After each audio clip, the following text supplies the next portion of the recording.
Well, we got Bengal Joe to start us off. Obviously, I mean, I thought it was a great week for the Bengal Joe to come on and talk about his Bengals, fight Tigers fight, right? Look at him, the guy with the shirt. It looks like he's a part of the team. It does look. Ian Carlos Dunlop. Yeah. R.I.P. No, Dunlop's not there anymore. He left. He used to be a guy. You got Joey Bengal and Joey Burrow. Joey Burrow. Absolutely. If I may talk. Go ahead, please. Start off. Joey Bengal, baby. Doing a lot of research in my cell. And both times that the Bengals have scored more points than the other team, they have won. That is a fact. You're not wrong. Yeah, usually that is a key to success, scoring more points. Bigger fact, and here it comes. Since 2000, there have been 11 NFL games to end in a tie. Bengals, 4 of them. Tie, Tiger. Why I feel so strongly about the Bengals as the Tiger King goes past just their name and colors. If you would know, their starting quarterback, Joseph Burrow, out of LSU, the Tigers. Oh. He calls himself the Tiger King. I don't like it, but, I mean, he's kind of done some of it, and it is what it is. I mean, hey, Tiger King, we could have a Tiger Prince. There could be a Prince of the Tigers. Yeah. My Tiger Prince is my husband, whose name I definitely remember. Back to Carlos Dunlop. Killed himself. Carlos Dunlop. Okay. Left the Bengals, demanded a trade. It's true. Not a part of the Cat Pack. Where did he go to college? Florida. Where's Big Cat Rescue and Carol Baskin? Also in Florida. And that segues very easily into a positive thing about the Bengals, and that is John Ross, their very fast wide receiver, 4.22 40. Some say he's as fast as a cheetah. Cheetah, big cat, tiger. You're seeing a trend here. It's like the cousin of a tiger. Like Could the be. family. Who knows? Are we playing Clue? What is going on here? Andy Dalton, the Red Rocket. Red, sometimes Tigers are red. It's true. Yeah. To the Cowboys, CB, Carol Baskin, got a concussion, also starts with a C, and now COVID, also with a C. I can't have a hat on because I have a mullet, but I'm definitely on something. You know what? Throw chlamydia in there. All the C's are bad. C's have never been good. Bad. Yeah, they're terrible things. Another word that has a C in it, Zach Taylor, the coach of the Bengals. Named Zachary Taylor, the 12th president of the United States of America, died in 1849 from cholera, also starts with a C. Wow. Carol Baskin is single-handedly sabotaging the Bengals. Now, I know they had a very nice win over the Titans, but I don't think we should look too far into that. The Titans play in Nashville, which is only 3 hours away on Interstate 40 to Knoxville. Knoxville has a zoo that has tigers in it. The Tigers just tested positive for coronavirus this past week. That is a true thing. You can look it up. Tigers can get corona? They're coming after us. I think somebody intentionally tried to sabotage the Bengals through Tigers, knowing they'd feel sympathetic. I know I would. Joey Bengal, that is something to worry about now. If corona is starting to affect your Tigers there now, that is something I'd get up in arms about. I mean, what can we say? What can we say? Honestly, the fact that you did the research on election night on the 12th president of the United States and found out his disease that he died from. Very impressed. You did your research. You must have been in solitary or something in prison because I was impressed by that. Prison's for everyone, but not really. And I didn't do it.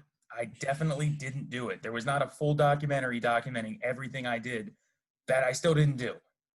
It's true. Hey, man, innocent until, you say you're not. Tim, you invite guests on who come more prepared than you do and drop all this knowledge. So now you got a lot to live up to. Excuse me, guy. You don't even have your camera working yet, talking about not coming prepared. I have my camera on, and I have my facts. Where are you don't at? Like that your camera's on, though. Yeah, where are you? Is this like, did something go horrifically wrong when you cut the Viking braids off? Is that what we're dealing with? Do you have some horrific haircut that you don't want to show to us? No, I didn't get a haircut. I just took the braids out. My hair is still here. Oh, that's disgusting. Even worse. If you're not going to cut it, then leave them in the braids. Oh, my God. I got to say, you both had the best Halloween costumes that I saw. Well, between the Post Malone and the Joey Bengal, I was very – from everything I saw online, people I saw in person, You two had the best costumes. Shucks. Thank you. I was also a big fan of the Post Malone costume. If I had long hair, I would absolutely grow it out and always wear braids. The braids and the mustache. The mustache is beautiful. The handlebar and the braids were both very good. Those were, I think, the deciding factors in it for me, and I love them both. And I love that mustache is still rocking on you, Seth. It's a good. Yeah, look. you guys record this on Tuesdays, not I voted with it today, and I would also like to say that I'm pretty sure I am the only person in the country with a handlebar mustache that didn't vote for Trump. I was going to say, yeah. But there cannot be many people. Jeez. I just see you walking in now. That's a Trump guy right there. To say about the Bengals, though, and this is something I do genuinely believe, and to get sportsy on it, in that division of quarterbacks between Lamar, Big Ben, Baker, and Joe Burrow, I think I would take Joe Burrow of all those quarterbacks to start. I mean, obviously age plays a factor. Like Big Ben's basically ruled out, but Baker stinks, and I really think that Lamar Jackson. I mean, the last 2 weeks lost the Chiefs, lost the Steelers because they pretty much just said like, "Hey man, beat us through the air," and like he just can't do that. They can't score enough points. They look like two different teams. It's crazy. Like I watched that game and I'm like, it's just so easy for them to run the ball. And then they pass, and it's like the most difficult thing I've ever seen in my life. Like, it's just they struggle so much to do it.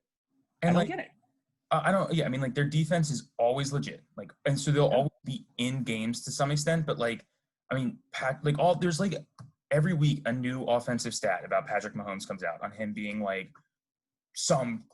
hey, he is the first to 110 touchdown passes by, like, 80 full attempts. And like the next guys on the list are like Rodgers, Marino, like all of you just studs. Yeah, no, and like watching that game against the Jets, like the amount of disrespect they gave to an NFL team, like the fact that they were dancing pretty much the entire game.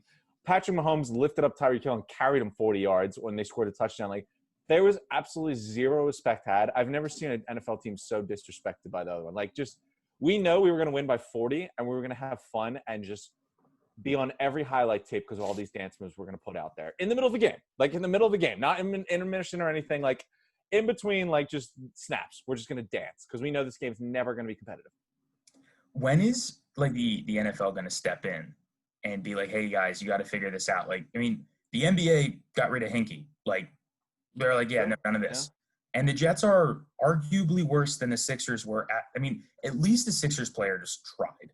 Like, you can see that no one on the Jets team – I mean, dude, they traded some guy, and he went out in full pads in a rainy street. I mean, obviously, it's Photoshop. But still, it stands like tailing a cab to get out of there. Well, like, ridiculous to think. The McClendon, when they traded him a couple weeks ago, like, they traded him before the game starts. Let him play. Like, that is just the dumbest thing I've ever heard from an organizational standpoint. Like, what if he was to get hurt? Like – it doesn't really matter too much to him. He's still got your guaranteed contract. The Bucs will probably get over it that he's not coming over, but like you are going to be stuck with this guy paying him, and now he's hurt. Like that's just an idiotic move that other franchises in sports, not just in the NFL, don't do. Like I just don't understand. Not even like the big leagues. Like if you get traded in the minors, like single A, they pull you. I feel like you could be you have to go. You could be a bullpen pitcher in baseball, chilling in the bullpen, and you're not even going to pitch that game. They'll just tell you to leave. Like, you're traded. Like, and the Jets are going to go let him out there and play. And like, for what? Like, you're not a good team. This is not a player that you need to win. What are you doing? The only thing that could possibly happen is he A, gets hurt and your trade doesn't work, or B, goes out in there and dominates, and then your fan base is pissed that you just traded away a guy that dominates. I mean, at least on that last point, I think the fan base is past being. I mean, yeah, that's to be fair. If I was a Jets fan, there's a lot more other things that I'm pissed about than the fact that they played a guy that got traded. But hey, what are you going to do?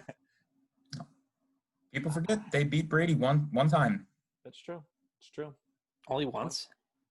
I mean, like regular season, but in the playoffs, they beat him. Yeah, they beat him in the playoffs once, I believe, when they went Sanchez? to back. Sanchez when they went to back-to-back AFC championship games. Yeah. It's amazing that happened. I mean, look at what's his name? Your alum took the Jags to Blake Bortles took the Jags to the AFC Championship game. So that's true. Yeah, another cat team, but another cat team. That's true. More big cats to be had.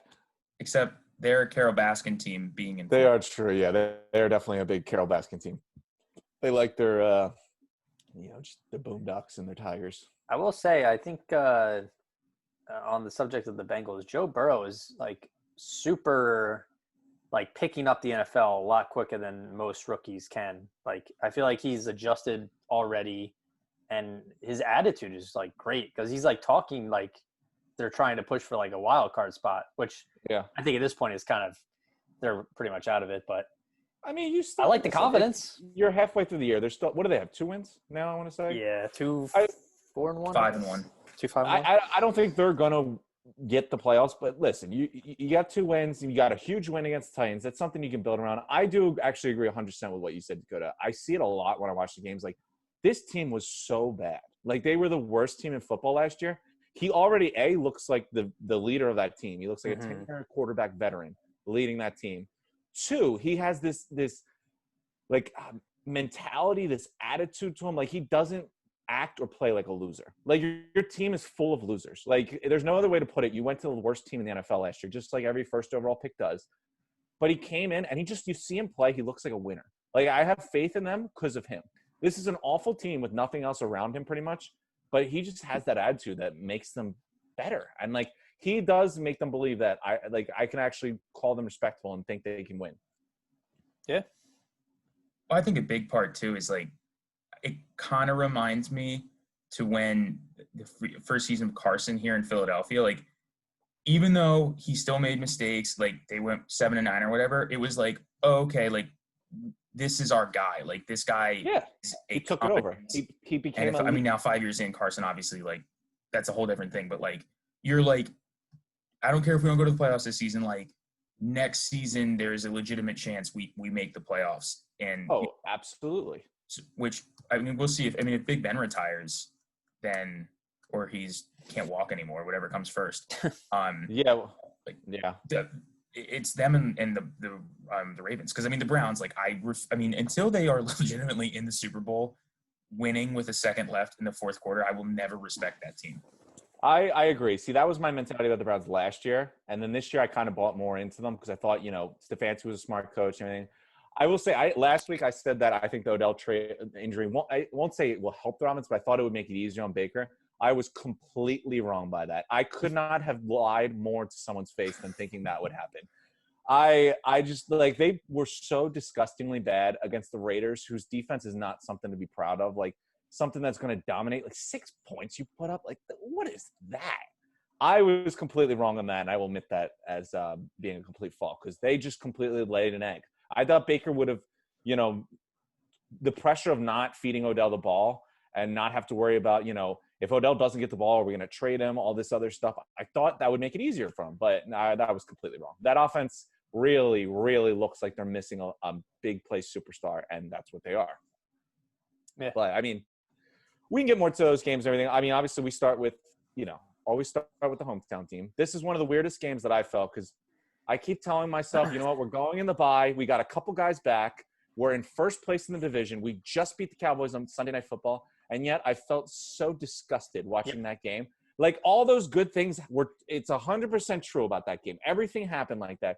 But my God, I had to go through pain to watch that. I don't understand why Carson Wentz is now a fifth-year rookie. I saw more rookie mistakes from Carson Wentz than I did seventh-round rookie quarterback Ben DiNucci on Sunday night. I felt that's not true. Dude, oh, my God, the fumbles. The one fumble, he's scrambling for 10 yards, and he's pulling the ball. Like, do you want the ball? No one's open. I don't want to do anything. Here, you take the ball. Come get it. I'll hold it right here. Yes, that was bad. One of the picks was bad. He had one fumble was just no offensive line.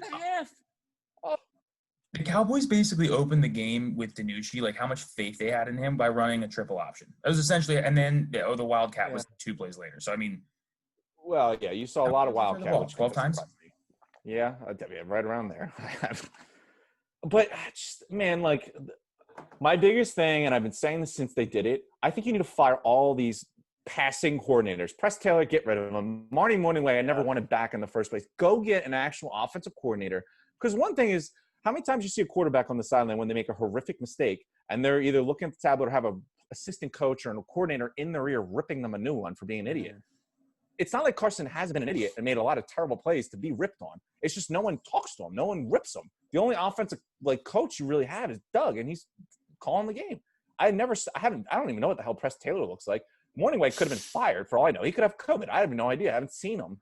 Like, why aren't they ripping in Carson when he's making these horrible decisions? Like, there's awful decisions he's making. As far backwards as he's gone is mind-blowing. Like, he's still got the arm, still got the athleticism. He can still make plays, but the decision-making, the pocket presence, and ball security are just embarrassing. Yeah. I mean, I watch every Eagles game from start to finish. I never turn it off. Even if they're down by 35 or whatever, I still watch. But I was so bored watching this game. I felt like I was wasting my time. And not to mention Danucci was terrible. Wentz was terrible. Their Cowboys were running reverses every other play. I felt like I was watching a backyard football game with a bunch of freshmen. Never seen Zeke do so much wildcat in my life. And it wasn't even that effective. The Cowboys really didn't do anything. Yeah. They would drive, make one first down and then end up punting, or Danucci would fumble or turn it over. And it was just such a weird game. But I thought what was funny, I told on our last episode, I said to you, this game's going to be a bad game, surprisingly close, and the Eagles are going to score a defensive touchdown to close it out, and that's exactly what happened. So I'll tell you right now, you know who's getting a Christmas present this year? Whoever that ref was that said that ball was still live. As an Eagles fan, that ball was not live. That was down. Best quote of that entire game, Collins were saying, well, yeah, you can see the offensive lineman rip it out of the defense lineman's hands. So if he doesn't have possession, how does he rip it out of his hands? And you're like, you know what? That's a fair argument to be made. Collinsworth had a nice calling. He called the game pretty well. Called Wentz out for being stupid, basically. And you know what? And I begged for that. And I was like, you know what? If McLeod didn't get that touchdown, I had zero faith that we would actually put it in the end zone. So I was begging and begging that they found before that, I was convinced we were going to lose. Well, yeah. Did you think you'd see an intentional safety in the National Football League ever? That is some chess ball. I was looking at my phone and I looked up and I was like, what the fuck just happened? I was so confused. Yeah, what was that?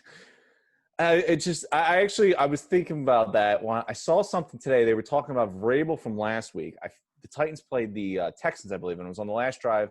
And they were saying Vrabel had to purposely put out 12 men on the field so that they would stop the clock so he could save a timeout. And I was like, that is such a ridiculous stretch of an actual play calling decision. But in the end, it worked out for him. It reminded me when he had all those delay games, I think it was, against the Patriots in the playoffs, and Bill Belichick lost his mind.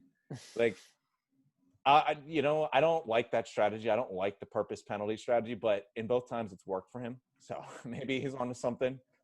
But yeah, that's another you cannot convince me that safety was a smart move. I can't be convinced that giving away points is a smart move. Yeah, I guess they figured the punt was so far back that they pinned the Eagles at the 50. So they're going to score anyways or get a field goal out of it. So give them 2 points so we can have the ball back. But I don't know. It was I'm not to intentionally give points to someone is just I don't know. I never liked McCarthy with the Packers, and so far his tenure in Dallas has been horrible. So yeah, it'll be interesting to see. I don't think they would fire him at the end of the year unless they don't win another game, but it's not looking too good. I mean, he'll get the Dak thing, but people forget that week 17 or 16 last year, Cowboys came to Philly, scored 9 points, and they also scored 9 points last night. Dak was the quarterback the last time, though. Yep. Largely the same team, worse on the offensive line, but still, I mean, McCarthy's what he is. He had, prime Aaron Rodgers, and he got a Super Bowl out of it, but exactly, that's not entirely his fault. That team was never constructed all that well. I mean, I guess he probably had. They had the general manager was poor there. I always refer back to name me a first round pick that they had that was successful. Since the Aaron Rodgers won a Super Bowl. I think Devontae Adams is the only good player they've actually drafted. I think he was a second round pick, and he was the only high draft pick. They had a ton of defensive guys they just completely missed on. And Oh, you're saying they missed on Clinton Dix? Oh, the guy that they let go and. No, I mean he was on the team for 4, 5, or 6 years as a cornerback. But no, you're right. I mean he wasn't. He was a marquee first-round pick. Here's my thing. He's the best first-round pick I can think of, and he's not on the team anymore. Like, what does that tell you? Like, but I don't. I keep on telling myself, I was like, you know what? I'm not going to rip the Eagles too bad because A, they're in first place. B, we're on a bye, and C, they beat the Cowboys in Sunday Night Football. But my God, I had to suffer through every one of those minutes. And you know what I'll say? I don't want to bench Wentz. I'm not on that extreme factor because if you bench him, you're not going back to him. That you're really going to really mess something up if you don't go back to him. But I said this when we drafted Jalen Hurts. If we are going to draft him in the second round, do not give me this wildcat nonsense where he takes a direct snap and just runs and Wentz is out wide receiver. That is such an offense that is 6 years ago that is not worth a second-round pick on a quarterback that you don't need. If you're what you should do is put the pressure on Wentz. Tell him, listen, you need to get your shit together because you keep giving away the ball, and it's a real problem.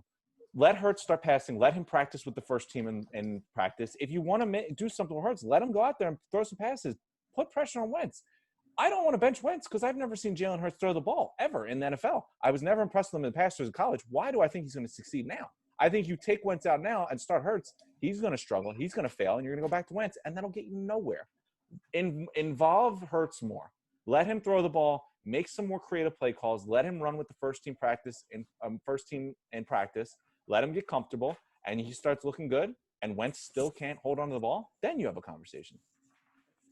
Well, I think that a lot of teams that have more mobile quarterbacks, especially with the way the NFL is going, that guys that do get out of the pocket, typically their backup is like you don't leave the pocket. The ball is out of your hands pretty much as soon as you get it. Your first read, he'll be 5 yards in front of you. He should be open.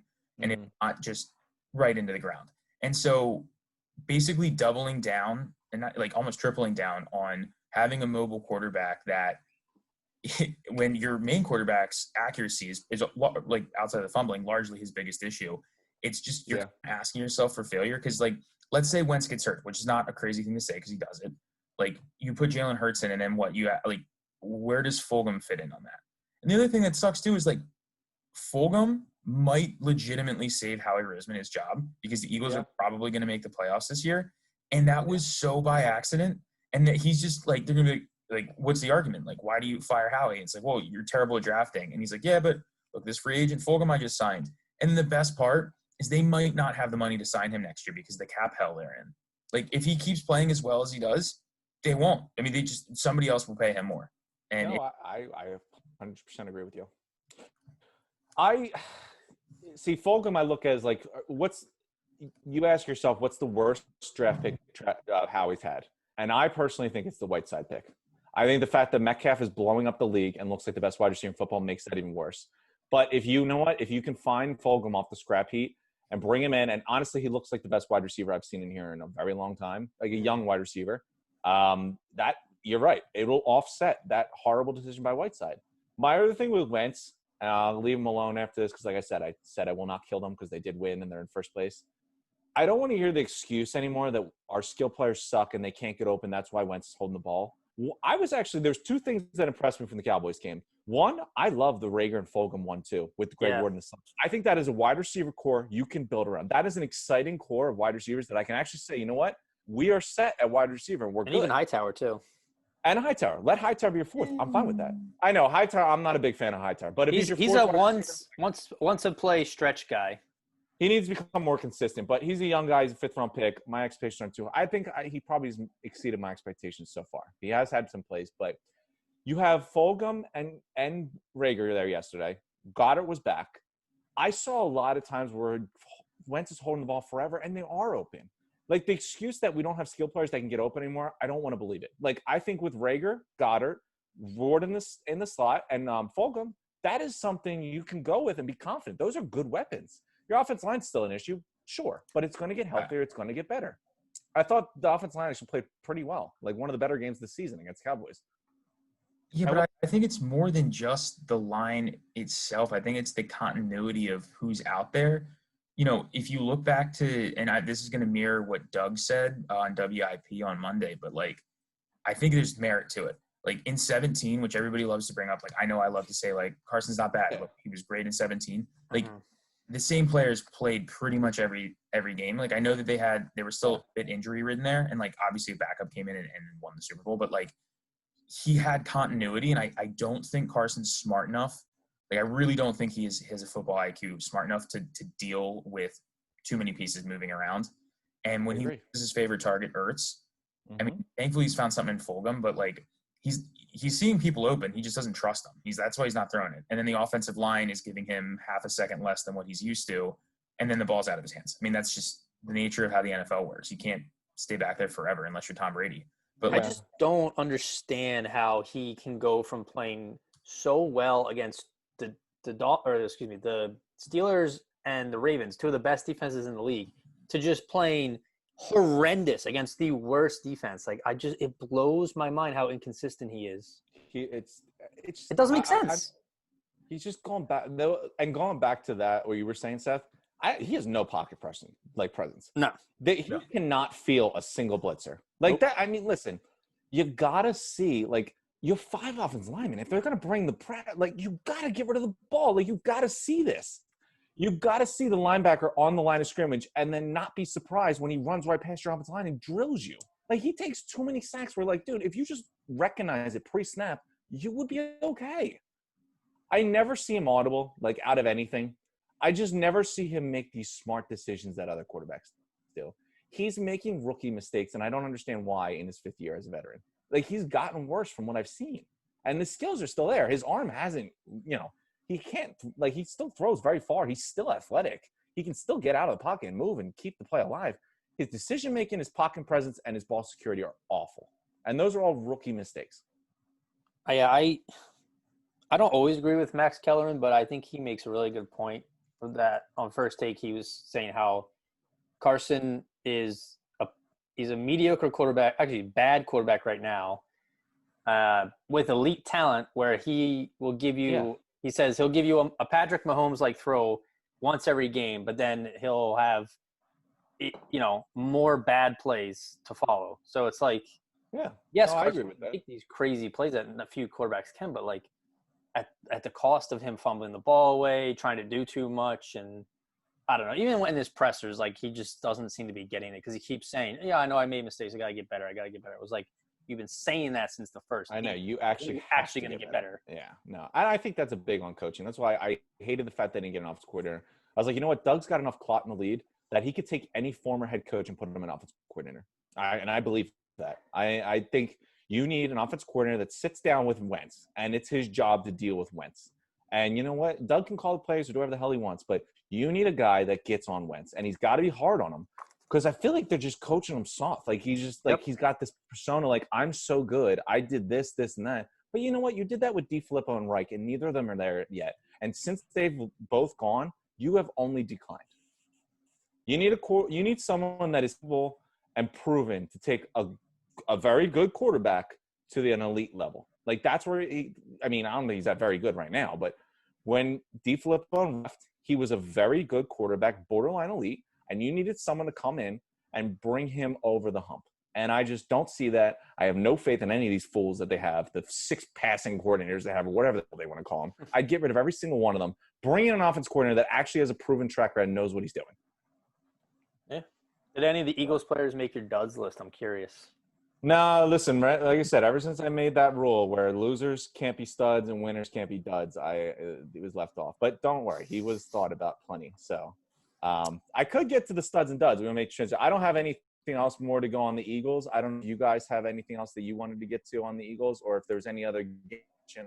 We covered the Eagles and the Panthers and the Bengals pretty well. Just a last thought, because you brought up how he's drafting. So I looked it up. I think it was this draft, which was the worst one.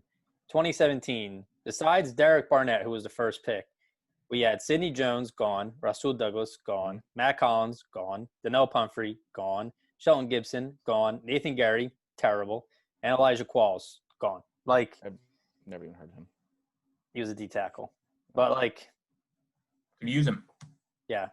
Barnett's the only good player out of the entire draft. It's pretty sad. I will say there was one other positive I took game to see wide receiver core and the skill players and their future. I thought the D-line, I mean, don't get me wrong, they went against a paper mache offensive line, but I thought the D-line made the difference in that game. Brandon Graham was probably the best game of the season. Hard to constantly give shit for it until he starts making his money. Had a big play. So I'll give him that. Defense fact that we have wide receivers for the future makes me excited. Those are the only real positive I can take from that whole thing. Yeah, I will say the Eagles I think they're at 28 team sacks, which is second in the NFL behind the Steelers. So the D-line's getting pressure, and Graham's having Pro Bowl caliber year. So we'll see what happens. Like, if they can keep doing that, and surprisingly, it's our run defense that's been really bad, but our pass defense, I think, is like top 15, top 12. We're getting the sacks. We're one of the leaders in sacks in the league. So, something to build around. But we'll get to the studs and duds for everyone's here. I'm feeling a little positive today because I'm a good person, and Joey Bengal's here with us in jail. So I want to keep the good news on. So I'm going with studs first this time around. Okay. So my first guy, actually, Joey Bengal, I'm glad you're here for this one because I think you would appreciate it. And he was in a close debate with a couple other people, but knowing that you were going to be on this episode, I had to put him on. So I did go with one of your fellow Bengals. I didn't go with Joey B, but probably, you know what, the best mustache besides your handlebar that I've seen this year is coming from this guy. So I've been extremely impressed. I was watching this game pretty well. Obviously, it was a huge win. Bengals beat the Titans, which I don't think anyone saw coming, which was impressive. He was a huge part of it. He made big, good plays. I know the one touchdown he had, he just gave one guy a nice little one step. I'm so much faster than you, see you later, and then just cut it up and broke him. So he was the leading rusher, had 62 yards, one touchdown on the ground. But he also put up 16 yards through the air and one touchdown there as well. So he put up two touchdowns and about 78 scrimmage yards that day. But really, the main thing about him is he had a great game, or great win. So my first guy, I'm going with the dynamic speedster. I'm going with Gio Bernard as my third stud of the week. Yeah, as a Joe Mixon fantasy owner who doesn't have Bernard, it's very upsetting to see that. But that's a real shame. But yeah. Joey Bengal, I want to know your thoughts on not only a fellow Bengal, but also a great mustache. They're not easy to grow, and they're not easy to find. Good. Yeah, no, it's true. And he committed to it. Like, his is full and thick. Like, I'm not even kidding. Like, this took me, weeks, maybe in a month to grow. His is, 4 times my size. He is all bushy and love it. I mean, despite me being 49 or whatever it is years old, I did start growing this beard out. That was a beard originally in September, specifically for this past weekend. That was good. I was thinking about that myself. Because I was stone cold for Halloween. So I was like, do I shave the beard and go down to the goatee and go all out for it? But I couldn't make the commitment. I was a little bit. You shaved your head too. That would have been a hell of a time. I had the Budweiser and the championship belt though in the vest, so it all worked out in the end. So next stud I went with, and this one was a defensive guy who I'm a little biased. It's easier to find offensive guys because they get the stats, so I don't usually do a lot of defensive guys. But I watched this. This was definitely the game of the week, the Steelers and the Ravens. One thing I'll say, there's a guy named Bugs, nose tackle for the Steelers. I saw him make play after play after play after play all game. And then I'm watching this, and I'm realizing, wow, I'm not surprised Hargrave is getting $13 million or whatever the hell we're paying for him for doing absolutely nothing. Because if you're a nose tackle with Bud Dupree and TJ Watt on the outside of you with Minka Fitzpatrick back there, it's probably pretty easy. And Bugs made it look pretty easy. So he kind of stood out. But I'm going to go with another D tackle who I think also suffers from the same benefits that Bugs does and just enjoys having dominant players all around him. Put up 2 sacks, had 3 tackles for a loss. He had 8 solo tackles himself, had a D tackle, pretty impressive amount of numbers there, and just constantly was a force, especially with a team that runs the ball as much as the Ravens. But I'm going with Notre Dame's own Stephon Tuitt as my second stud for the Steelers there. Nice. But just watching that game, man, the Steelers defense is legit. They are good. I mean, I'll save Lamar because he will come up shortly, but I do want to get into him a little bit, and we talked about him a little bit. It's amazing how night and day he is. He's unstoppable as a runner. Ronnie Stanley, their best offense time, and we did top 10 offensive tackles, and all 3 of us had him as the number 1 rated offensive tackle in the league. Yep. He goes to hurt, and they have no issue running the ball. They just run it right down the Steelers' throat without their best offensive lineman, which is insane. But they still can't throw the ball. But we'll get to that. Look, My number one stud, though. There was a reason that I had Lamar, my number 5 quarterback, not top 3 like you did. So, I mean, we were going my number off 2 running back. His running ability is amazing. Like Yeah. I can't get over it sometimes. You forget how. I look back into that. Remember he had that like the big touchdown run against the Eagles. It was like a 50-yarder or whatever it was. Like that was like the easiest 50-yard touchdown I've ever seen in my life. He got past the D-line. There was just no one there. I think that sounds about right.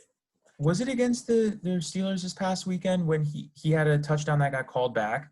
Yes. Dude, amazing.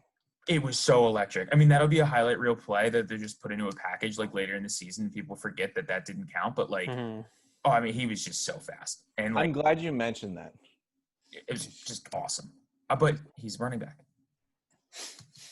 Yeah, no, he really is. I remember why I was watching the game, and then they called the penalty. It's like, you know what? I have to remember this for the like. This is it was an awesome play. It was an awesome run, and just 30 yards comes back.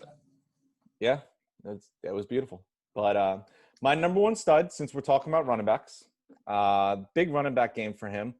He is. I've been saying for a couple weeks now, his team's offense, and they felt it when he was hurt last week, and this week he just came out and just doo-doo dominated. Like, this is one of the more impressive performances I've seen all year. Against a very good team, too. A division rival in the Packers, who they really had no business beating, and they looked pretty good against them. He put up all 4 of his team's touchdowns. He scored every single point for his team. 30 carries for 163 yards and 3 touchdowns, but he was also not only the leading rusher on his team, but also the leading receiver on his team. He had 2 receptions for 63 yards, 31.5-yard average for a tutty. One of them being a 50-yard pass. Just absolutely dynamic. Arguably the best two-way threat at running back in the NFL. Like I said, I think it was the most dominant performance I've seen this year. So, number one stud, I'm going with Dalvin Cook.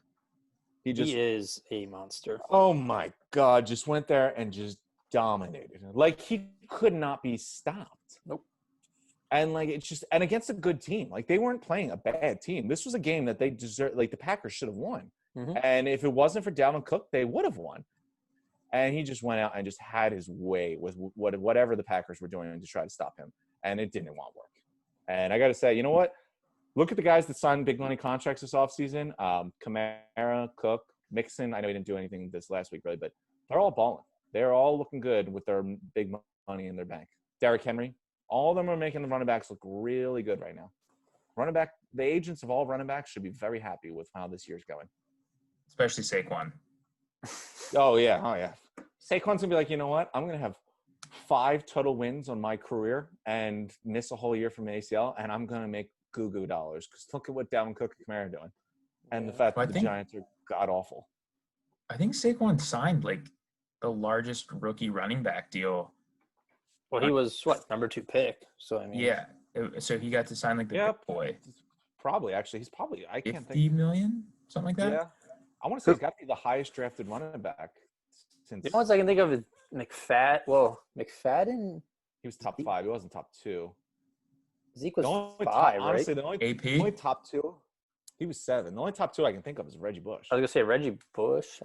He's the last top 2 running back I can think of that was drafted that high. I mean, Fournette was number 4. He's probably the highest you're looking at in modern era. What's his name? Wasn't Ricky Williams number 1? No, he was also number 2. Years ago. No, I'm sorry. Yeah, he was number. Yeah, that was. Yeah, because Donovan was. Oh, you know what? You know what's a good one? That was a top 3 pick. Everyone forgets about Trent Richardson. He was drafted 3rd overall. You know why people forget about him?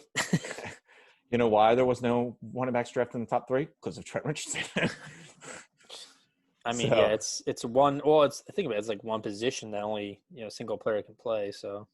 Yeah, I mean, I just remember his whole draft. They're like, oh, yeah, he plays in a division where they just love running the ball and all that. So hold on, I'm looking at. So Fournette was taken 4th. Yeah, he's got to be the highest I can remember. Remember Cadillac Williams? He's taken 5th. Yeah. Yeah, Darren McFadden was 4th. Yeah. Okay. Ronnie Brown, 2005, was taken 2nd. Oh, Ronnie Brown. Yeah, you're right. I forgot about Ronnie Brown. Was Ronnie Brown after Reggie Bush then? Hold on, I'm still looking. Saquon was 2. Reggie Bush was also 2 in 2006. So he was a year after. Yeah, that. Oh, well, so. All All right. Well, since we're talking about Zeke Trent Richardson and Ronnie Brown and all that, let's get to the duds. Let's get to the negatives. Let's get to it. And now, I, as a person, I just want people to realize the effort I put in. You're a person? This dud was one that no one would see coming. And he comes from a position that, like, you ever hear the saying where, like, they play a position where if you don't hear their name called, they're pretty good, like a cornerback or an offensive lineman. So this one, our third dud, is in the first time ever. 1 second. I'm having a battery issue. So let me plug this in. And I don't come always prepared. So, so like I said, this guy, I was watching, it's a Thursday night game, so I watched the entire thing. I was very curious to watch the Panthers, see what they were all made of. And like I said last week, Falcons are comedy. So I never want to miss a Falcons game. So this game, I was like, it's one of those positions, like I would never expect an offensive lineman to catch my attention this much. But when you talk about a guy that just constantly got beat all day, I went with, for my third dud, is the center. That's it, a center for the Carolina Panthers. I went with Matt Paradise. Now, Tim, being the good person that I am, I would not just say a center and be like, oh, well, Tim, I know nothing about centers or blocking. Like, that means nothing to me. Well, here, come on. I'm a good person. So I'm going to share my screen real fast, and we're going to go to some highlights because as the good person I am, this is what I do. So this is my homeboy right here, Matt Paradise. He's going to be the one snapping the ball from now on. Let's watch as Grady Jarrett, this guy right here. He had one hell of a night. He was in the stud discussion because he just basically teed off of Matt Paradise. Yeah, this is great and all, Tim, but there's nothing on our screen. There is nothing on our screen. Oh, this is awkward. Oh, my bad. I forgot that. Oh, forgot to click it. My bad. Are we better now? Beautiful. Okay, good. So right here, this is my guy, Matt Paradise. He's my third dud for this week. And don't worry, I have plenty of examples of why. He's going to be snapping the ball just in case you lose him. This is Grady Jarrett. In these highlights, you'll see him a lot. So just watch my homeboy here and just feel bad for Teddy. So we're going to snap this ball. We're going to attempt to block him, keyword attempt, or he's just going to run right past. We're going to trip up the running back so my next guy can come in and just dominate him like he did. It's just like they saw a game. This is the next play. There's Matt again. Matt's just going to completely get run right by, and we're just going to let Teddy just get crushed again because that's what we do. Mind you, he's the center, so he's the quickest path to the quarterback. So you would like to see him at least put his hands on someone. We're going to go back to my boy here. So there's Matt again. He's snapping the ball again. We're going to watch Matt. So Matt's going to do his thing. He's going to run out here, completely miss his block, and then he's going to go make the play. And they ruled it a fumble at the time, but they did reverse it. But you'll see Matt Paradise can't even make a block on a cornerback. That's not good when he's your center. I apologize. I didn't know there'd be ads in this video, but here we are.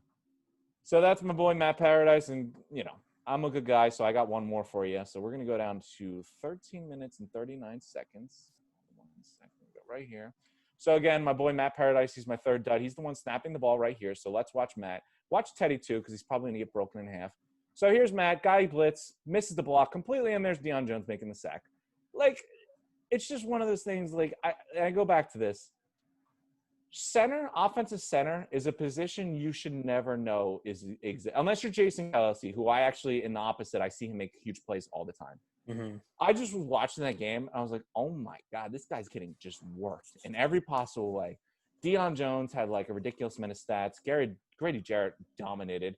They just ate all over Matt Paradise. And Temple proud. That was the other thing. I was like, oh, man, Temple guy. And Temple guy. That also enabled P.J. Walker to come in, former Temple back, throwing to Robbie Anderson, former Temple wide receiver, also got kicked off the team for grades, then brought back on. That's how that works. Classic. Hey, look, if I ran a 4.3 40, I would go right now. I can promise you that. But they just call me like I don't have an animal fetish or something. They'd make another word for it. But and then Matt Rule, former Temple guy, on the sideline. It's the whole thing. And it's no wonder they ended up losing that game because Temple's not very good at football. And that's the other thing. That's why I was like, you know what? I was watching that game. Obviously, it was the first game of the week. I was like, dude, this guy sucks. And, like, it's obvious that he's so bad. Like, I'm watching all these plays. I'm like, it's the same guy getting beat every time. And then they lose to the Falcons, who I just went on a tirade last week about how I will watch all their games that are available because it's just comedy. I'm going to see them jump out of the lead and then just blow it in whatever horrific fashion they can dream of. So it's like, you know what? This is even worse that you lost to the Falcons. So I guess you could say Teddy Bridgewater wasn't in paradise, huh? No. When PJ Walker had to come in, there was a reason for that. But yeah, I was able to find 4 different highlights where he just refused to block people. So yeah, that was bad. I never thought that I would be able to find enough material on a center to put them into my duds, but here we are. So, next dud. On the net, this one was more of a team effort because I couldn't really pick one individual. They all had many cases in it. But I was watching this game and I saw it unfolding. I was like, there's going to be a dud from this. I just put the defense on my dud list and I was like, I'll figure out who later to pick. And I really struggled to find one, but man, they had a 17-point lead in the third quarter. They allowed 3 points through 3 quarters to Drew Lock, and Drew Lock looked good, goddamn awful while he was doing it. The same exact quarterback, the same exact offense, the same exact team somehow managed from midway through the third quarter to the end of the game, managed to score 28 points against the same exact defense. They ended up coming back on them in a game they had no business coming back on them. And this is hardly a dynamic offense that they should be blowing games to. I was going to just put the whole defense as a whole in there, but Joey Bosa, the best player on that defense, he got hurt in the very beginning of the fourth quarter. And my God, it was very blatantly obvious when he got hurt because the Chargers just continued to blitz every play because they couldn't get the pressure for Joey. And when they did, man, that secondary just got torched. But it was more than just getting torched to the fact that you gave up 28 points to lose the game in a quarter and a half, but also to have a pass interference penalty on a 4th down conversion that you let them extend the game-winning drive on, and then to have a pass interference in the back of the end zone to give them the ball on the 1-yard line with 1 second left down by 8 points. And then not only do you give up the touchdown, then you can't stop the 2-point conversion. Oh, brutal. I'm taking the Chargers secondary as my second dud. The whole secondary? Yeah, it was too, man, because Casey Hayward had the defensive pass interference on the 4th down conversion, and then Gayson, I think his name was, did it in the end zone, and then all of them was torched multiple times. They just kept on blitzing because Bosa couldn't get any pass rush, or Bosa was hurt, and they were just getting torched by Drew Lock, who scored 3 points through the first 3 quarters. So yeah, like I said, I knew the defense was going to be in there one way or another. I just couldn't figure out who it was, so I copped out. But I also gave you a center as the third dud, so I think I deserved this one. So I went with the whole secondary. The first one, and this is where I didn't want to get too much into it, so I will let Seth talk about this too because I know we were getting into it more. This is, as Seth mentioned, the number 2 running back in the NFL who plays the wrong position, and man, it's 2 different players. It's not even the same player I watch. I watched this guy run the ball. Like I said, Ronnie Stanley went down, and that offensive line pushed the Steelers, the number 1 defense, all over the field, and they were running with no issue. And Lamar looked so good running the ball. But then you saw him pass, and you're like, oh, my God, this guy can't pass. He put up 2 interceptions. He had that brutal fumble to end the game pretty much. Yep. His homeboy, his number 1 wide receiver's calling him out. And that's the thing. Like, I don't think the Ravens are a team that needs to – like, you look at the Ravens, like, how do you make this offense better? Your offensive line is very good. I know Stanley got hurt, but I still think it's very good. You have a number 1 tight end in the league. I don't think you need to bring in more wide receivers to help him or any more help. I just think he needs to become better. Like, Hollywood Brown is calling him out saying, you got soldiers and you still don't use them ever. He just can't pass. Like, the passing game is killing the Ravens offense, and the Ravens offense, the running game is unstoppable. And it's just it's mind-blowing how 2 different things they are. I feel bad for anyone who took a future on Ravens Super Bowl because you're telling me that they're going to go into Heinz Field in January, which by the looks of what's happening right now, that stadium could be full, very well be full, and win. Like, that's just not going to happen.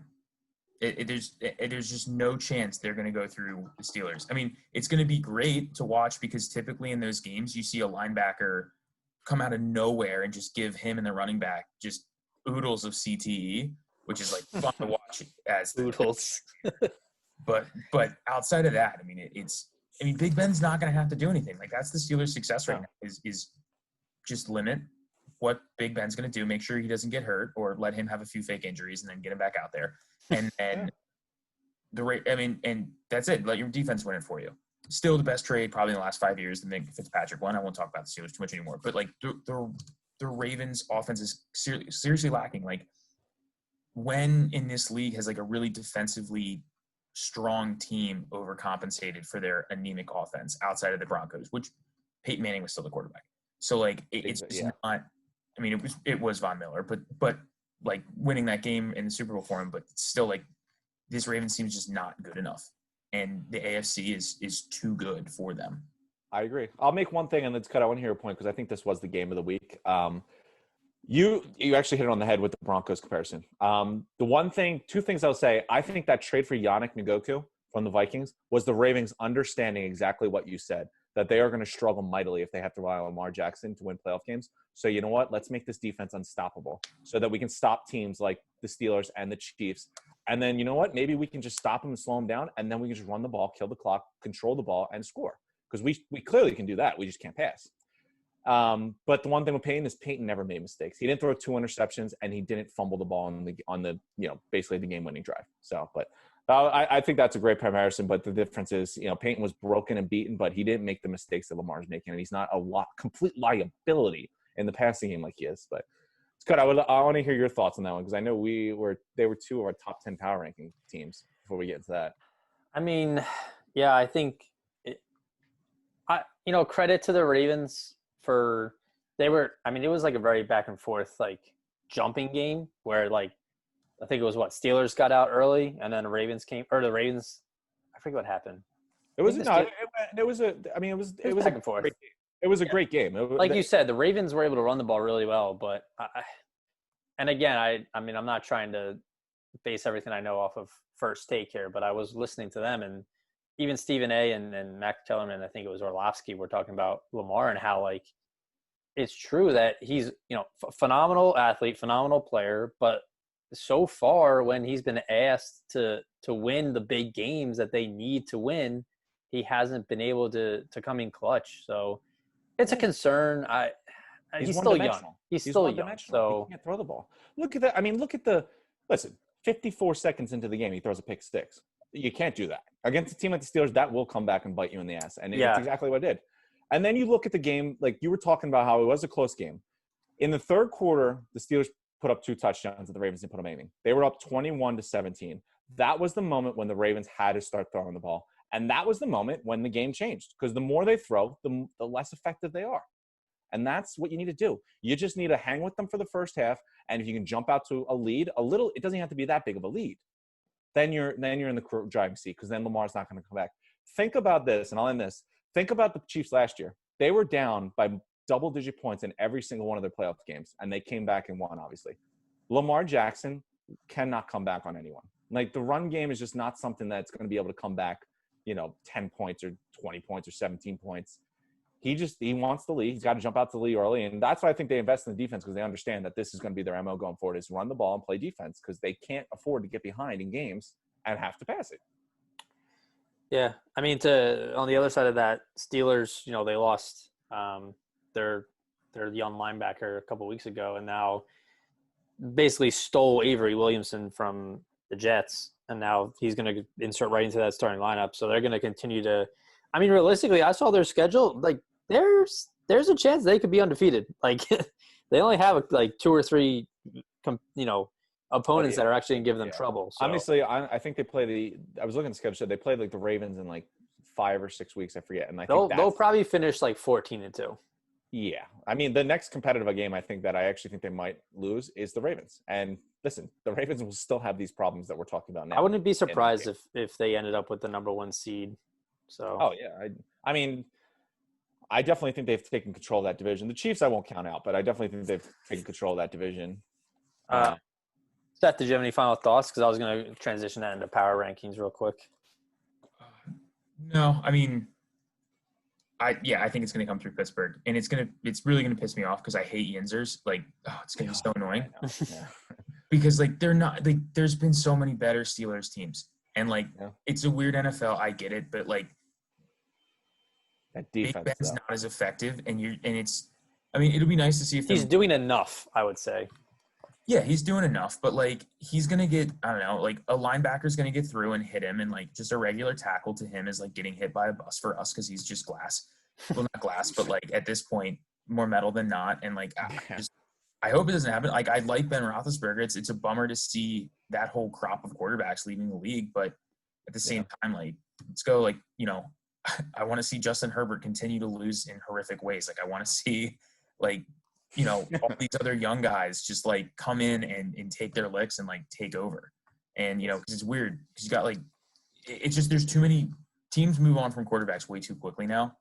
And I mean, probably for the right reason, but because you get Andy Dalton's on the Dolphins or the Bengals for forever and never win a playoff game. But like, I don't know. It'll be interesting to see. I still haven't counted out the Pats either because I can't bet against Belichick the same way I can't bet for the Browns. Although that look very bad. Yeah. Sure. My quick little snippet before we get into power rankings, because my last thought on a couple of these games that I wanted to talk about. Obviously, Seth is one of the loyal listeners, and he knows you hit it on the head. I'm been begging for the Dolphins to start Tua for weeks now because I had the same thought. Like Herbert, I mean, and this is the one thing is you are right. I'm glad you mentioned it because like Herbert, I didn't realize this today. Herbert's not Herbert himself, but the Chargers have now lost 3 games where they've been up by 17 points. And like everyone loves Herbert. And don't get me wrong, I don't think it's Herbert's fault because these were also against the Buccaneers, the Chiefs. Obviously, I put their whole secondary as my dud because they lost that Broncos game that they had absolutely no business losing. But the quarterback, they're exciting. Look at the Dolphins.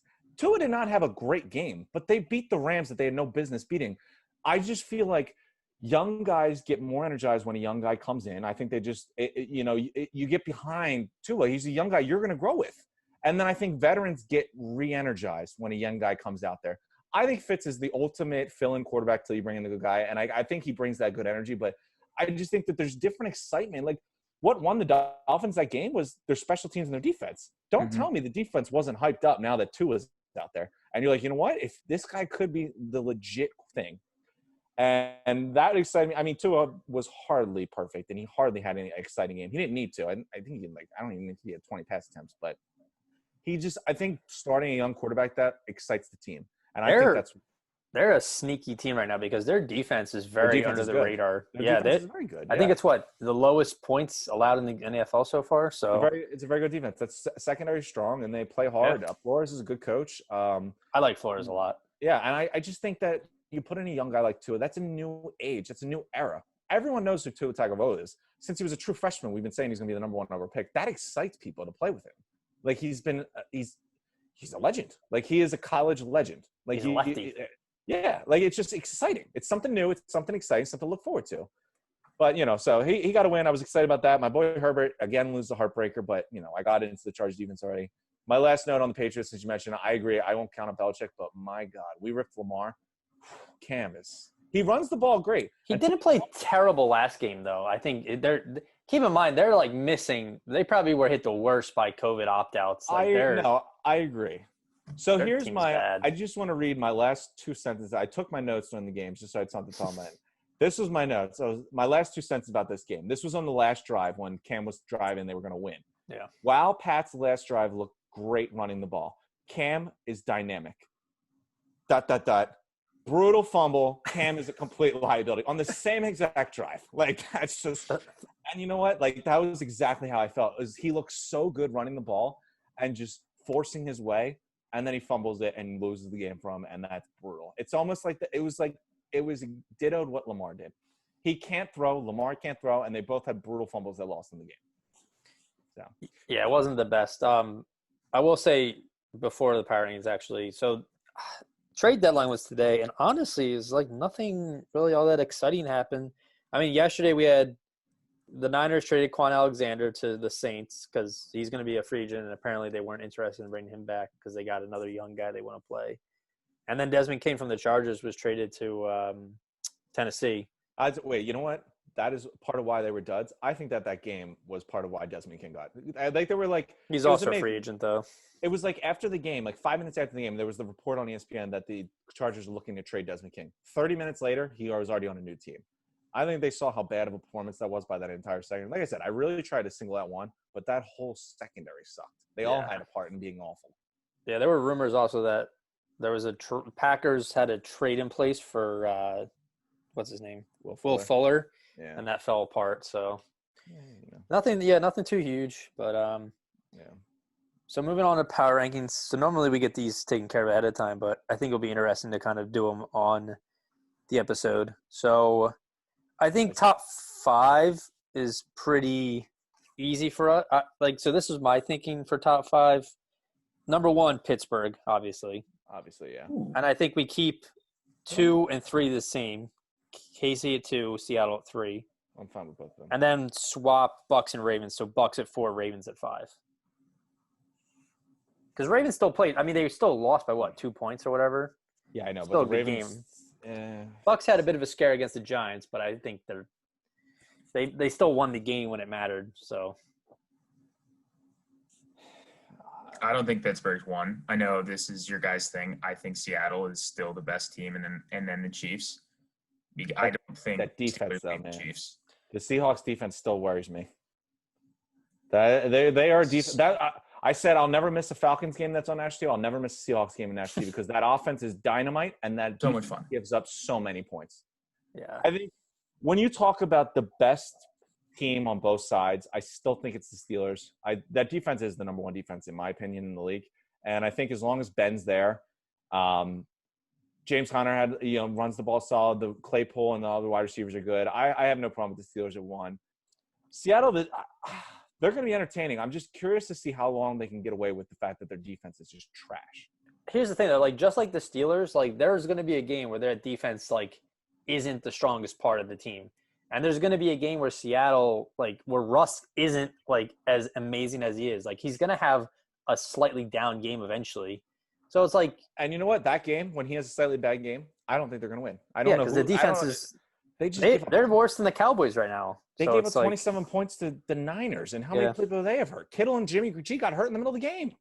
Yeah. So yeah, I mean, I still okay with the Steelers. I'm fine with that top 5. The only one I would maybe consider is I might bump the Saints up into 5, but they have their own warts. Until I see Michael Thomas come back, man, that offense has got problems. The Saints at 5? Breeze is bad. Breeze is bad, man, but Kamara is so good. He's good. Well, that's Kamara's the number 1. Honestly, I'd say Russell, and then I'm voting Kamara as the second MVP. If I had an MVP vote, it's Russell, and then it's Kamara. Kamara's been the most dynamic offensive player in the league outside of Russell Wilson. Yeah. Just the two-way threat that he is, he's unstoppable. So 6 to 10, I have 6 teams in mind. So one of them is not going to make it. But all the teams are the same except for 2. I say we kick out the Rams because they're the weirdest. They're the weirdest team.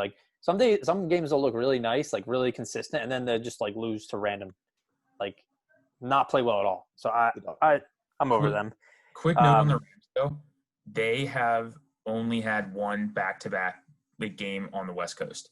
They have a terrible cross-country schedule. They even at the one place they're constantly going back and forth. I think they're even back they go back to Cali this weekend and then they might have a bye or something, and then they're back out here. It's I don't know who. This is brutal. Someone who made the schedule was I hate the Rams. Yeah, no, they honestly hate them. Maybe he was a St. Louis guy, and he's they left me. I gotta punish them.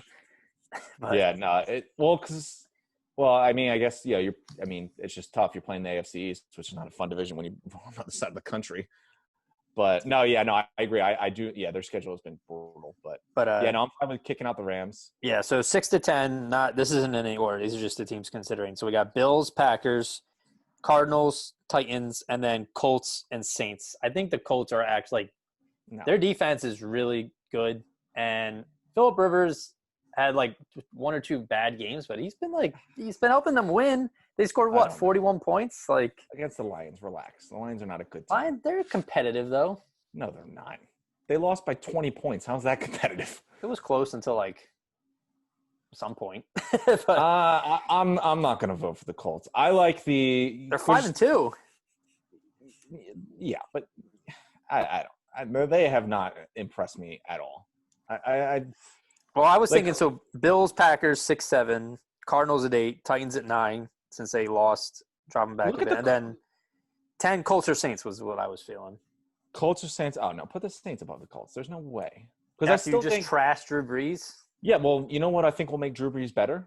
This is the same thing with the Chargers secondary. When I was watching, I was like, man, if they just had an all-pro superstar that could handle coverage and blitzing, they'd be great. And they have one, but he's hurt. Same thing with the Saints. If they had an unstoppable wide receiver that loves going 5-yard slants that Drew Brees is always money with, they would be very good. But they don't.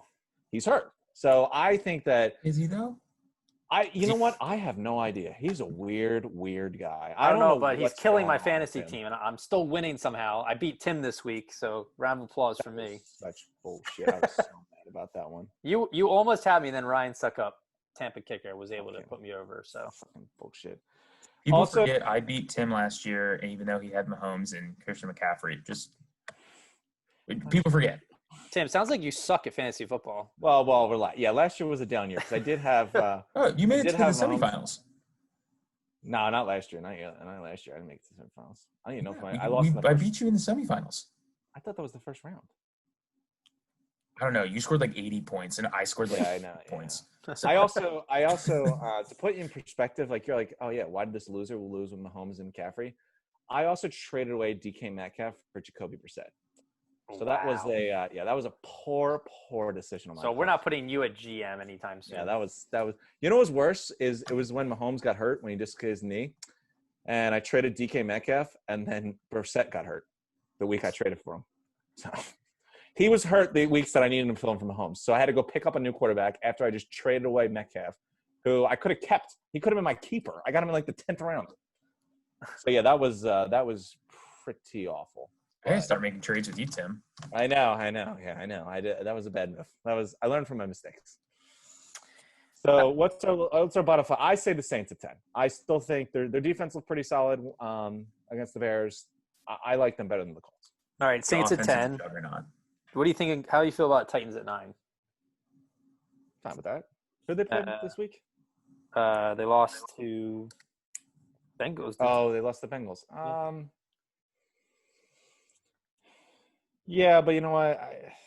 They need to get that secondary together, and they'll be fine. But I think they got Desmond King, so yeah. So we'll see. Grading them off now basically you just said their biggest issue is the secondary, and they addressed that. Yeah. I keep them. I say keep them in the top 10. Yeah, I think they're fine. And then 8, I was thinking Cardinals had a bye, so just keep them where they were.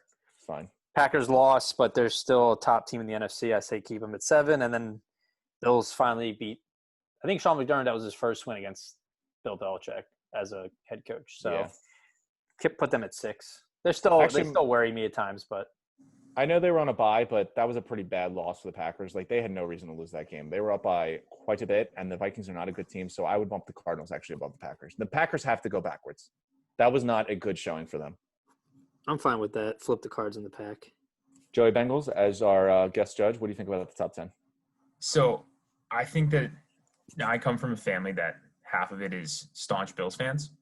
I always think that they're bad this year. They're not bad, but they're also not good. Like Josh Allen gets this look in his face where he's like deer in the headlights, like, and you're like, okay, here it comes. Like he's going to do something dumb or bad.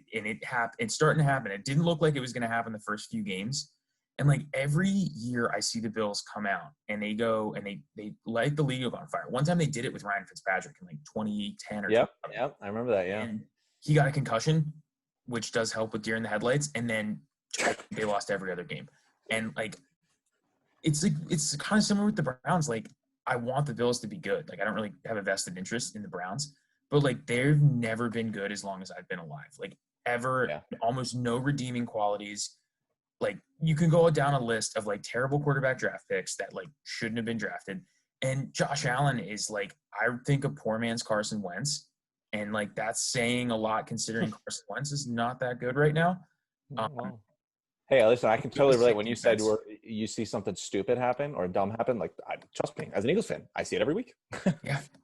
And like Jordan Poyer, I think is such a dynamic player for that Bills defense. And he gets talked about a lot. So like, I won't. Yeah.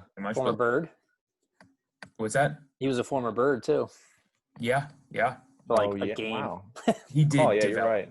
He developed. They drafted him, didn't they? Yep. 7th round. I was going to say, yeah, it was a late round pick. Was Sean McDermott might have been maybe. No, he was in Carolina. Yeah. Going on your Bills thing, I'm like, they're a weird team because I do think they're a solid team, but I thought the strength going into this season for them was going to be the defense. And the defense has not showed up. Like, I think come playoffs though, in the cold, like they'll come to play. You hope, but man, I thought that was the strength of your team was the defense, and like that looks like what's hurting them. Yeah. Have you guys ever been to Buffalo? Did it what? Have you ever been to Buffalo? God, man, I hate the cold. Who I've was been to it, Niagara. I went to Niagara Falls. I was like in the area. Who was it? It's Jordan, so bad. Jordan Matthews. I remember Jordan Matthews was traded there from the Eagles, and after spending a year there, he said him and his wife were so bored that they had a kid. Like, I hate it. I mean, like, I go up there a lot and like love visiting family up there. There's just nothing to do ever. I think Marshawn Lynch got drafted or got signed there. Yeah, they drafted like the him. Applebee's. Like, if we ever do a characters thing, I've got a lot of content on that guy. But it's just so yeah. I mean, like if it snows there, I mean they can legitimately get 6 feet of snow in like 4 hours. So that might help the Bills. But then, I mean, it also could hurt them because their quarterback doesn't have a very good handle on the ball. That is also true. Yeah, I think they're a little high. Packers, I agree with. They should go back because you can't lose. You have to punish them. You have to punish them. I mean, yeah, the Bills don't because we have 6. They don't look like. I don't know. I don't want to put the Cardinals over them because they didn't play, and the Bills did just go beat the Patriots for the first time since probably any of us have been alive. I'm okay with them 3 times. I think the top 5 is the only like teams that I think right now are like Super Bowl contenders, and then the rest 6 through 10, and then the rest of the NFL I think are just like there's something that's off about these teams, like a little bit of inconsistencies or a little bit of weaknesses. So I agree. I do like the Colts. I like the Colts. I like the Bucks. I feel like I don't know what it is. I'm just still not sold on the Colts as like I'm not. I mean, threat. Dakota obviously knows I'm not a big Philip Rivers. Philip Rivers is. I thought this is Eli Manning year, and he really hasn't been that great to get himself out of this conversation. I know he threw 3 touchdowns against the Lions, but we'll see. Let me see. He's never won a champ. He's never won I don't think he's won like more than 3 playoff games in his prime. Why do I think when he's washed up and old, he's going to do it? Yeah. Well, that's a fair argument. I mean, they had LaDainian Tomlinson and him basically in the prime. And Anthony Gates. Like you had 2 Hall of Famers next to you, you couldn't do anything. But we digress. Before we get into the picks, just since we're at the halfway point of the NFL already, I just want to go over the stat leaders so far, which no surprise, Matt Ryan is leading the league in passing yards as he's always in the top 5. Listen, Jameis Winston led the league in passing yards last year, and they're right around the same team. But so we had Ryan, this is number 1, and then Mahomes, and then we got Joey B. Joe Burrow is currently 3rd, Tom Brady, and then Josh Allen. So it's a good little company there. Rushing leaders, Derrick Henry leading the way with 775 yards. No surprise. Dalvin Cook behind him. Clyde Edwards-Helaire, it's kind of surprising. I mean, they do give him the ball a lot. Todd Gurley, also kind of surprising. And then Kareem Hunt. Receiving, we have DeAndre Hopkins, who's thriving in Arizona. 7 receiving yards. He took the lead on receiving yards? Really? It's not Diggs anymore. Nope. Diggs has 695. He's in 2nd. Okay. Robbie Anderson, Temple guy, 3rd. And then Metcalf and Calvin Ridley. And then the Falcons are in the top 5 for everything. That's what I'm saying. The Falcons always have a good offense. It's just like they just fall apart. They have no luck and no defense.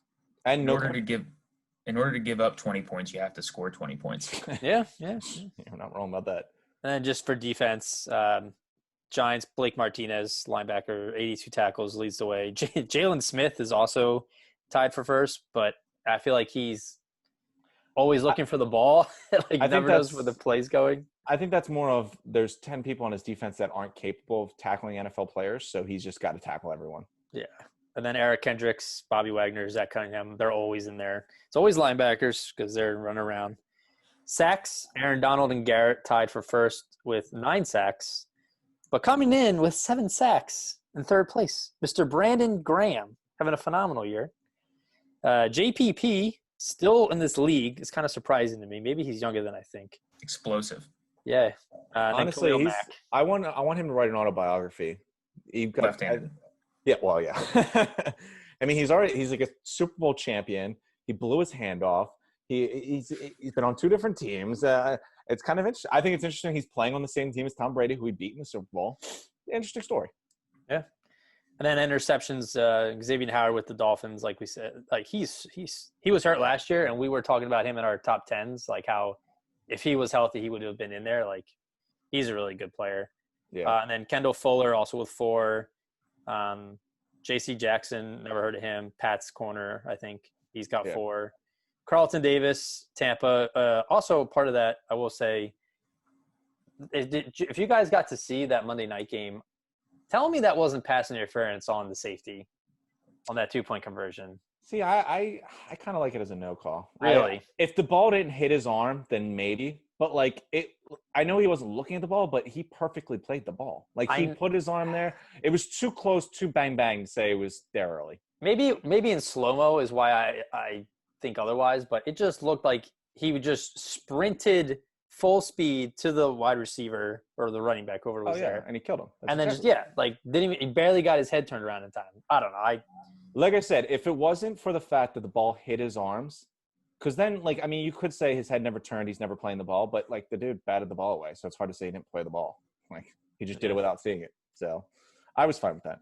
He was also, right across the end zone. It's not like he was, deep into the end zone where the ball was in the air for a little bit. Yeah. It's one of those where if you're just going to have people running 3 yards out if you're giving them a little bubble and then instantly taking a right or left turn, and it's it'd be like a dunk. So yeah, I was more okay with picking it up and let the game be decided by that than let the be decided by a penalty. Fair enough. Before we get into it, our picks without any explanation, what's your Super Bowl favorite right now? I'm still riding with the Chiefs. I still think they're going to get it done, but our preseason prediction, I think, was the same. I said Saints Chiefs. I said Saints. I don't see the Saints really rebounding at this point. But the Saints are a weird team. I still think that they're going to be different when Michael Thomas comes. It's their biggest issue is sitting on their bench, is the way I look at it. Alvin Kamara, I still stand by this. He led his team in rushing and receiving this past week. He's been absolutely dynamic, dominant. He is my second MVP behind Russ this year. But, yeah, I obviously the Saints haven't looked great. I would probably say in the NFC, my favorite, I'm probably getting on that Russ wagon a little bit just because that offense looks unstoppable. That'd be a fun Super Bowl, Seattle and KC. Yeah, the defense I still worry about. But I honestly don't think anyone can stop this offense. DK Metcalf, he honestly might end this season as the best wide receiver in football. Yeah. Imagine if we had him. I'm also going Chiefs Seahawks. Yeah. I think that it's obviously important to look at the Seahawks' lack of having it's a competent defense. It's just not great. If you're against Patrick Mahomes, it doesn't really matter. He's going to score. He's going to score. But I think that their offense is really the only one that can run it up with him. Mm-hmm. And Andy Reid still does some dumb clock stuff. Mm-hmm. So I think it's going to be one of those where it comes down to some crucial fourth quarter stuff. And Chiefs have more talent. They should win, but yeah, I like that too. The one thing we said about Mahomes when he first took over the job, now the defense is a little better, but that defense sucked. The first year when he lost the Patriots in the championship game, the Super Bowl they won, Tyrann Mathieu, like I said, was a huge pickup for them, which changed everything, but the defense was still really not that great. But the Seahawks, they got Dunlap, as we said, your former Bengal guy, and Jamal Adams will come back eventually, and I think that when he was healthy and playing, he was playing out of his mind. But again, Lockett and Metcalf are 2 number 1 wide receivers, and Russell Wilson is the MVP so far, in my opinion. So I think they'll be fine. All right. Ready for picks? Let's do it. We got a guest picker this week, too. We do. Another person to outpick you, just like I do every week. Go fuck yourself. What was last week's total? So you were a lovely 5-9, and I went 8-6. I went 5-9. You know why? Because we had so many. I remember exactly what we said. We were like, "Wow, this is like a really easy week to pick games because there's all favorite teams." And then we had the Panthers lost, the Rams lost, the Titans lost, the Chargers lost. 5-9. That's disgusting. Yeah. All right, let's get into it. I need to fix this. I want to watch that tape. I'm sitting pretty at a lovely 85-35 overall. And Tim's got a 74-46 overall record. So suck a dick. All right, go ahead. What's the first game? All right, first game we got is Thursday night. Packers at the Niners. Yeah, I'm going to take the Pack to rebound here. I'll let the guest go first because I have manners, unlike you, Dakota. Okay. Yeah, it's got to be Packers. even if Garoppolo and Kittle were playing, I mean, it's in San Francisco. I don't know. I'd still probably pick the Packers. Just they're. I mean, is Jimmy G and Kittle is out for a while, isn't he? They both He's are. like No, they're both out. 8 weeks. They're Yeah, both something out. like that. Kittle, I think's done. Yeah, I think Kittle's season's over. Jeez. So I'm going Packers too. The Niners are I think the only team more injured than the Eagles, and I think it's going to catch up to them. So. All right, next we got the 1-7 Giants, who put up a pretty solid fight against the Bucks. They did. Against the 2-5 Washington football team, which still does not get old to say. Jeez, talking about a trash heap. Joey Bengals, what do you think? I think I'm gonna go with the team. I like to put. Are you going the team just so you can say I'm going with the team? The team out of the capital of no, the football team. Joe Biden's team? Yeah, the football team. I also want to put Daniel Jones in that Eli Manning, Carson Wentz. Yep, Nick Dumps. Yep. You get that face and you're like, I smell a pick. You're getting 3 dumb plays a game with those guys. Yeah. So now, to Daniel Jones' credit, he was given, a 2 and a 3 and told to like figure it out. And it's hard to do if you're not a good quarterback to begin with. Sure.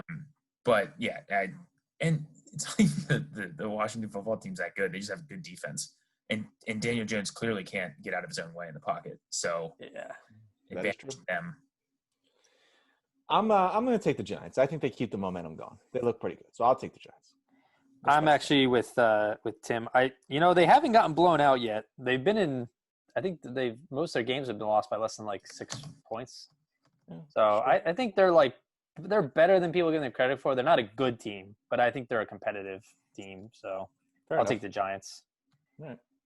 Next game we have is the 5-3 Bears at the 5-2 Titans. So people are going to want to pick Titans. I think that the Bears defense is pretty good. Mm-hmm. And like Tannehill's playing great, but that can't go forever. I think this is the week where like Tennessee starts to go downhill a bit. And I'm going to go with the Bears. They almost beat the Saints. They should have. Yeah. Yeah. It was overtime, so. I don't think that Nick Foles is going to play that bad again. So it's almost like the Bears should put Trubisky in until they need like some, and then just roll Foles out. Well, see, listen, I watched that game and Trubisky might be playing because that offensive line is so bad. That Bears offensive line is terrible. Foles was risking his life just taking a snap. I think Nagy's play calling was awful. Watching that game, I was surprised how bad. Like there's like halfback draw on 3rd and 5 or whatever. It's just like a bad play calls. I think the Titans come back. They lost a pretty rough game to a team they should have beat. I think they can beat the Bears. Although I was a little excited. Listen, I saw Trubisky come off the bench to do some of that Taysom Hill, Jalen Hurts kind of nonsense. And listen, he's always the reason he was drafted 3rd overall or 2nd overall was because he was an athlete. So maybe that works out for him. But man, that offensive line's so bad. I don't trust them blocking Girl Scouts. So I'm gonna go Titans. It's not a safe pick, but I got. Yeah, I hate to say it. I'm in agreement with Tim again. I'm going Titans. I just think the Bears, like you said, I think like what he said about their defense is true. I think they have a really good defense, but I don't think their offense is going to be able to keep up with. I think Titans have a little more firepower. Titans have pretty good receivers in AJ Brown and Corey Davis is solid. So I think yeah. Next game is the 3-4 Lions at the 2-5 Dalvin Cooks. It's properly named. That's the only reason the Vikings have won 2 games is because of Dalvin Cook. And that's exactly so go ahead, Seth. Who do you think's taking that one? I think they're going to just feed Dalvin Cook and that if they do anything else, like was it Zimmer? He's not going to win. Yeah. So, I mean, they have a proven formula. You should go with it. So I'm going to say Minnesota. I said this a couple weeks ago when we were talking about Dakota about I think they missed Stefanski because Stefanski understood that Kirk Cousins isn't that good to do it by himself, that they need to run the offense through Cook. And they lost their way in the first couple weeks, but I think they're starting to find it again. again, I think Dalvin Cook is single-handedly good enough on offense to win against the Lions, so I'm going to go with Vikings. Yep, I agree with both those points. I think Vikings Yeah. take this one. Next is 3-5 Panthers at the 7-1 Chiefs. Yeah, I don't smell an upset here, so I'm sticking with KC. Patty Mahomes all around. I think we can agree on that. Cheers to that. Mm-hmm. All right. Next game, the 1-6 Texans at the 1-6 Jaguars. Wow, that is something. It's a slobber knocker right there. I think he gets benched pretty early in, and then it's just the Texans are going to win. Deshaun Watson's better than every single player on the Jaguars, and if you play quarterback, that can win you the game. So I'm going to say the Texans. Yeah, I agree. I'd go Texans there. They're just a better team right now. I mean, it's not saying anything, but better than the Jaguars. This should be an interesting game. Actually, the next two are pretty interesting. So 5-2 Ravens at the 5-2 Indianapolis Colts. I don't know. I don't see the Ravens losing again. I think this will be like this will be like a really low scoring game with about like a lot of field goals. But I'd go Baltimore here. Yeah, I mean, I like the Colts, but I still think Baltimore. I don't think the Colts are ready for that yet. I agree. I mean, we spent that whole time ripping Lamar Jackson about he can't pass, but Phillip Rivers and the Colts offense doesn't seem like an offense that is going to put up a lot of points that Lamar will have to pass. So I think he can run all day, play running back, like Seth mentioned, the second best running back in the NFL, and they're perfectly fine. So I'm going to take the Ravens. Okay. Then the next game, these are still all 1:00 games. 6-1 Seahawks at the 6-2 Buffalo Bills. Seahawks. That's an interesting game. I'm torn. I think the Bills are going to make this a game.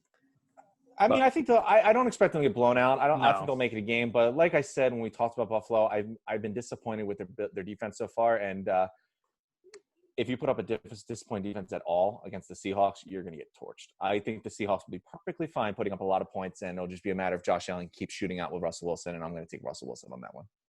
Yeah, like I said, I think Russ will have one bad game eventually, but it's not. I don't think it'll be against the Bills here. So I'll take Seahawks. It's going to be 62 degrees at kickoff. Seahawks. They'll be fine. 3-4 Broncos at the 2-6 Falcons. This game is a coin flip. Like which of the lesser evils do you want? Listen, I think there would be bad juju if I took a team that came back from 21 points in a quarter and a half and would lose to the Falcons, who've blown multiple 20-point games frequently in the last couple of years. So I'm going to take the Broncos. I'm going to go Falcons just because I think there's a bit of an adult in the room now. And like they went and did it. They like won a game. And I mean, look, if Todd Gurley doesn't fall into the end zone, that he was mad as hell about that. Like they win that game. And I think it's a bit of a different tone around the Falcons. I agree that it's great. Drew Lock's not doing that again. It's not. You listen. That's why I put the whole secondary as a dud, because I couldn't figure out which one was worse. Like Desmond King got traded because he was so bad. There was multiple defensive pass interference. Like it was pretty rough. But I mean, I think the Broncos carry the momentum. I think it's a big win. The Falcons love to blow leads. So if you bring in a team that can already prove that they can come back for 21 points in a quarter and a half, I'll take them. I'm going Broncos. Yeah, I'm going to go Falcons here. I mean, I think I just rolled off all their stats with, Ryan and Calvin Ridley leading the way. So. I actually didn't realize that. I didn't realize all three of them were in the top 5 for each. And Gurley, so I'm. Yeah, that was surprising, but so I'll give them that. That was impressive. The defense still the same, so I'm saying Broncos. Yeah, I'll go Falcons here. Then we got the 4-3 Raiders at the 2-5 Chargers. Divisional game. I really like what Herbert's been doing, but I really like the Raiders. I think they're so sneaky good this year, but I'm going to take the Raiders. Yeah, I'm going to take the Raiders too. Side note, that stadium is so striking in person. Like, oh, you've been there already? Oh, you've been to the Vegas? Wait, stadium? which one? SoFi? Yeah, no, the Vegas stadium. Oh, Vegas. It's like a month ago. And nice. It's so cool. Yeah, for you in Vegas, yeah. Yeah. I can imagine. It looks awesome. It seems sweet. It's just like a hockey puck in the middle of the desert. I was gonna say, yeah, there's I like love that nothing it's around all it, right? It's like right near. It's actually really well placed if you like looking at like city planning wise. Like Philly, I think our stadiums are in a great spot. Yeah. There, it's like you're close to everything, but it's like a weird overpass highway running through it that it's off the strip, but it's still. I mean, you're not walking there because nobody walks in Vegas because it's hot as it's very hot out. But how far away from the strip is it? If it was a mile, I'd be shocked. It's kind of the end. Really? That close? Yeah. Oh shit! There's just you have to cross over like a highway, and it's just not a pedestrian-friendly city. Yeah. Okay. So interesting. I didn't know that.